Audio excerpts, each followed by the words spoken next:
Dynamo Nation, what's going on? It's title season. We're here to win championships. Stay tuned. I'm going to show you 4 players you should be targeting right now.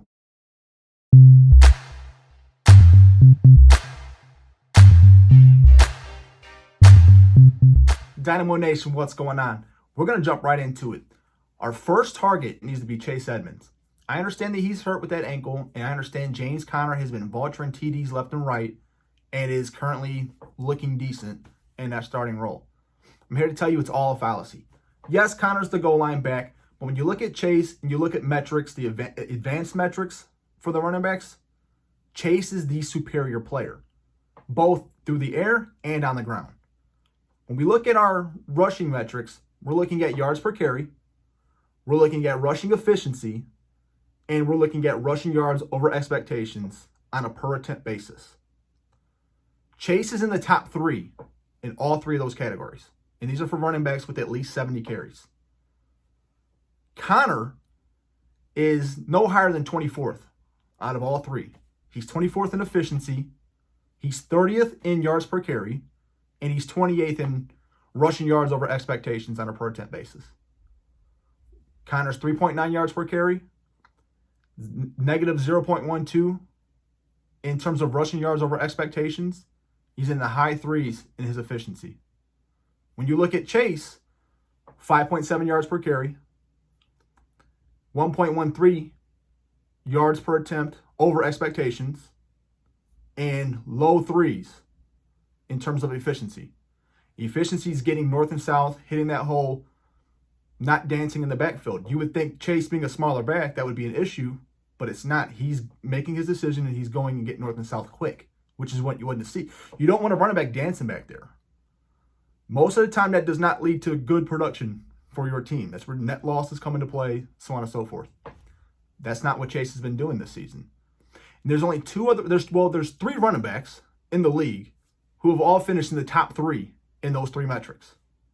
There's Chase Edmonds, Jonathan Taylor, and Nick Chubb. So Chase is an elite company when we're looking at those metrics. He's probably been diminished in terms of value in most leagues based on the injury and based on Conner being a TD vulture. If you can go get Chase, you're going to get him at a discount right now. He'll be back, like I said, week 14.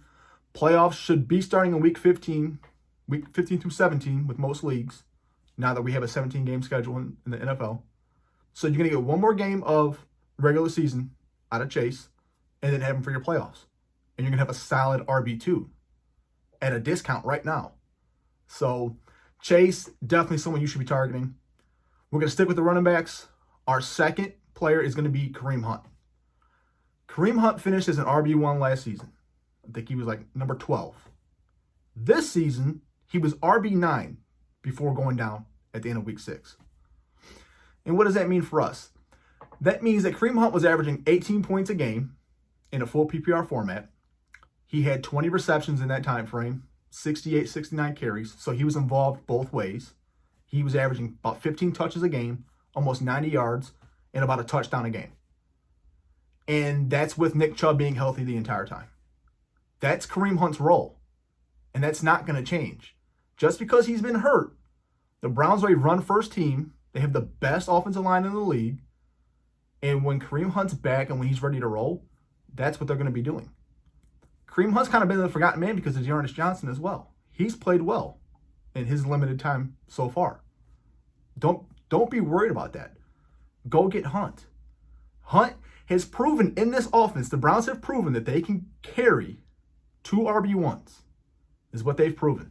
Last year and through 6 weeks of this season, the first 6 weeks. Kareem Hunt should be back soon. He's not playing week 11. We'll look to see. The Browns have a bye coming up. I would expect Hunt to be back after that bye. It's week 13, I think it is. 12 or 13. So again, kind of like with Chase Edmonds, you're going to have him for the home stretch. This video, I'm here to help you win your championship. That's what we're doing right now. We have to get to the playoffs, but these players are all players that you should be targeting if you're trying to win a title right now, this season. And Kareem Hunt can help you do that. Our third player, wide receiver, Deandre Hopkins. I know Hopkins has been hurt. His numbers are down. He's more of a wide receiver 2 now than an elite top end wide receiver 1. He's 29, age is catching up. I get all that. He was the wide receiver 18 before going down with injury. Through 7 weeks, though, he had 7 touchdowns. Like, think about it. And this is the thing about him. We know that he's going to score his TDs, but his yards were down. He was only averaging 60 yards per game. He's going to put up more than that. You know it. I know it. And 4 receptions, like 4.5 receptions a game, again, he may not be the guy going out there getting 8 or 9 a game, but he's definitely going to get you 6 or 7. And he's not going to get 60 yards when he's back and healthy. It's going to be closer to 80 or 90. So Hopkins is another guy. His value is so low right now compared to where it was before the season started. He was a consensus, top 7 or 8 dynasty wide receiver before this year. Hopkins is an elite player playing in an elite offense with an elite quarterback. Yes, he's been hurt. Yes, there's a lot of mouths to feed in that offense in Arizona. I get it. Kyler's going to do his thing on the ground. We just talked about Chase. Connor, obviously. Christian Kirk's played well. I get all that. Rondell Moore. DeAndre Hopkins is the alpha on that offense. Don't let anyone fool you. Sometimes we overthink things in fantasy football. Don't overthink this. The dude is a stud. And he's been a stud for like 7-8 years. However long it's been. Almost since day one, that dude walked into the league ready to rock. Do not overthink this. DeAndre Hopkins is so undervalued right now based on his injury, based on not having a 100-yard game yet this season, okay? But we're in the playoffs. We're looking for those touchdowns. He's averaging a touchdown a game. And the receptions and the yards they're gonna come along. I'm not worried about that. And he's gonna be a TD red zone threat. DeAndre Hopkins, don't overthink it. If you want to win your league, go find look at what he's been going for in trades. Josh Jacobs. If you want to give me Josh Jacobs, or you want to send me DeAndre Hopkins, all I got to do is give you Josh Jacobs. Where do I sign up? I can do that right now. So, go get him. Our last player, number 4, tight end, Gronkowski. Gronk's been hurt since week 3.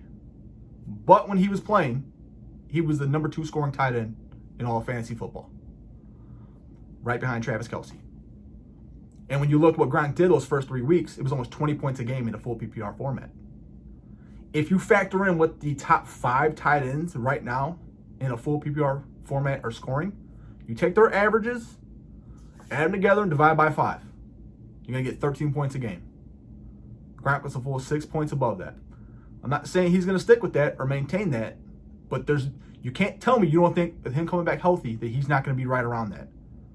That tight end position being so volatile, hit or miss on a week-to-week basis, Rob Gronkowski can go win your league for you.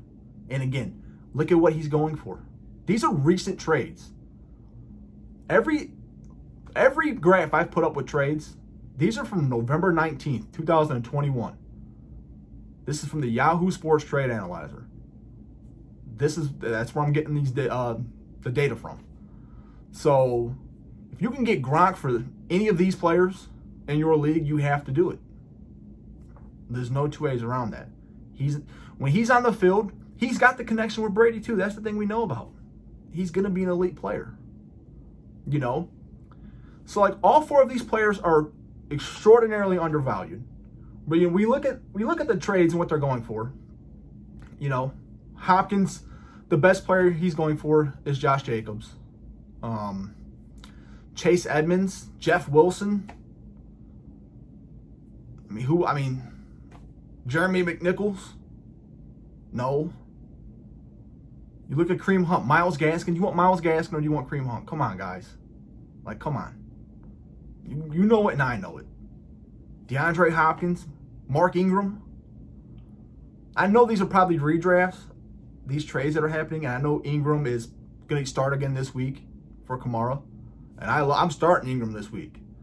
But give me DeAndre Hopkins.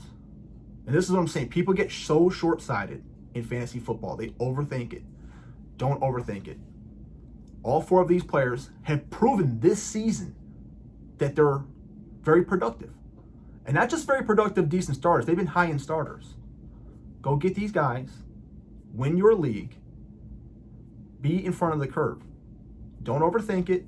If you can land these 4 players, especially for what they're going for right now, like these aren't just made up numbers and players and trades. These are actual trades that have happened today. These are today's trades. If you can go get any one of these 4 players for what they're going for right now, you're going to have a steal. Hell, try to get all 4 of them. Imagine come playoff time and you're starting Kareem Hunt and Chase Edmonds and Hopkins and a healthy Gronk. And you got them for peanuts. Come on, man. You guys got to do it. So it's winning season. It's title season. Let's get out there. Let's win some titles. I hope you guys got some value from this content. I hope you're able to get at least one of these players to help you for that playoff push. If you have found this to be useful, if you're able to get some of these guys and you end up winning that title, remember the video and consider subscribing. Would definitely appreciate it. Would help Dynamo Nation grow. That's what this is all about. So, all right, guys. Everyone have a great week. Let's win this week, and we'll check back soon. All right? See ya.